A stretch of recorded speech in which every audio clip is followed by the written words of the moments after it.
राज्यात व्यावसायिक गॅस पुरवठा बंद केल्यानं अनेक छोटे मोठे हॉटेल्स, मेस, खानावळी या बंद होऊ लागल्यात। नोकरी आणि शिक्षणासाठी अनेक जण शहरात येतात।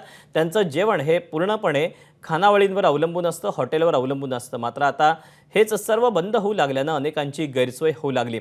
मुंबईचा प्रसिद्ध वडापाव याच्या व्यवसायाला देखील मोठा फटका बसू लागलाय। पुण्यामधील अनेक मेस, स्नॅक सेंटर, हॉटेल बंद होऊ लागलेत। तर जळगावमधील प्रसिद्ध असलेल्या वांगभरीत उद्योगालाही याचा फटका बसला। बीडमध्ये मिठाईंची दुकानं देखील आता बंद होण्याच्या मार्गावर आहेत। गॅस तुटवड्याचा फटका मुंबईची ओळख असलेल्या वडापावला देखील बसला। वडापावचे दर काही ठिकाणी वाढलेत, तर बरेच ठिकाणी वडापाव विक्री बंद झाली। वडापाव निर्मितीसाठी लागणाऱ्या कमर्शियल गॅसचा पुरवठा बंद असल्यानं वडापाव निर्मिती ठप्प झाली। ज्या भाऊ वडापावच्या बाहेर दिवसभर शेकडो ग्राहक येत होते, त्यांना दुकान बंद असल्याची पाटी पाहून माघारी फिरावं लागतंय।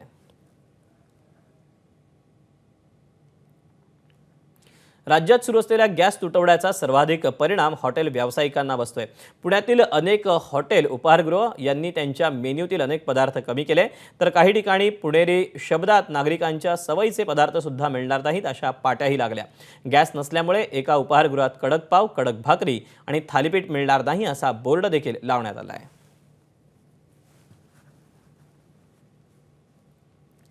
युद्धाच्या पार्श्वभूमीवर व्यावसायिक गॅस सिलेंडरचा तुटवडा जाणवू लागला आणि याचा फटका हॉटेल व्यावसायिकांचा शिवभोजन थाळी केंद्रांना बसतोय। गोरेगाव पूर्वमधील एका शिवभोजन केंद्रावर गॅस संपल्यामुळे चालकावर चुलीवर जेवण बनवण्याची वेळ आली।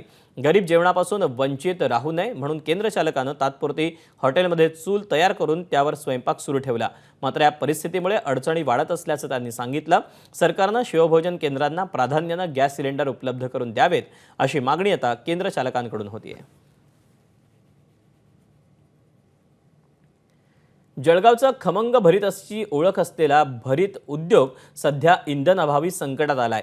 गॅसला पर्याय म्हणत अनेकांनी लाकूड आणि गोवऱ्यांचा वापर करून भरीत बनवायला सुरुवात केली खरी, मात्र यासाठी मोठा लेबर खर्च आणि वेळ जात असल्यानं हॉटेल व्यावसायिकांना आर्थिक नुकसान सोसावं लागतंय। या सगळ्या संदर्भात हॉटेल व्यावसायिक आणि ग्राहकांनी आपली नाराजी व्यक्त केली आहे।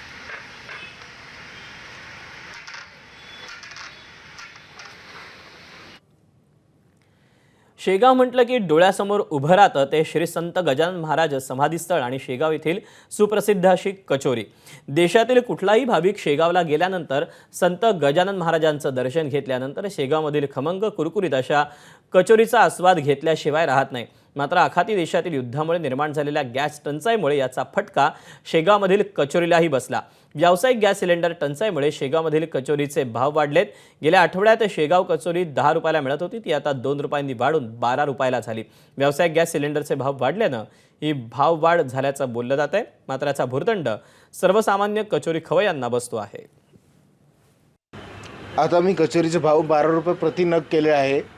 24 रुपये प्लेट कचोरी झाली आहे आता, आणि कस्टमरला कचोरीचा काही प्रभाव पडणार नाही हे आमची गॅरंटी आहे। काय कारण आहे भाव वाढण्याचे कारण आहे सिलेंडर आणि प्रतिदिन बढ़ताना हर एक प्रत्येकाचे रेट। व्यावसायिक गॅस सिलेंडरच्या तुटवड्याचा मिठाईच्या दुकानांना फटका बसतोय। किराणा साहित्याच्या दरात वाढ झाली, मिठाईच्या दुकानाच्या संबंधित वस्तूंच्या दरातही वाढ झाली आहे। व्यावसायिक गॅस सिलेंडर मिळत नसल्यानं मिठाईची दुकानं बंद पडण्याची शक्यता आहे। साखर आणि तेल, साखरपेक्षा तेल जास्त वाढलेलं आहे। किराणा मालामध्ये बेसन, मैदा पण भाव वाढलेले आहेत आणि त्याच्यामुळं भाव वाढ झाल्यामुळे इकडं आम्हाला गिरायकाला भाव वाढवता येईना, त्यामुळे गिराईक कमी झालेला आहे। सिलेंडरचा तुटवडा आहे आणि सगळ्यात मोठं म्हणजे आम्हाला सगळ्यात जास्त गॅस, तेल आणि साखर हे 3 वस्तू लागतात, त्या तिन्ही महाग झालेल्या आहेत। आणि मिठाईचे आणि फरसांचे भाव वाढवावे लागणार आहे, कारण की तेल आणि बेसन वाढल्यामुळं आम्हाला नाईलाज तो भाव वाढवावा लागणार आहे। एबीपी माझा, उघडा डोळे बघा नीट।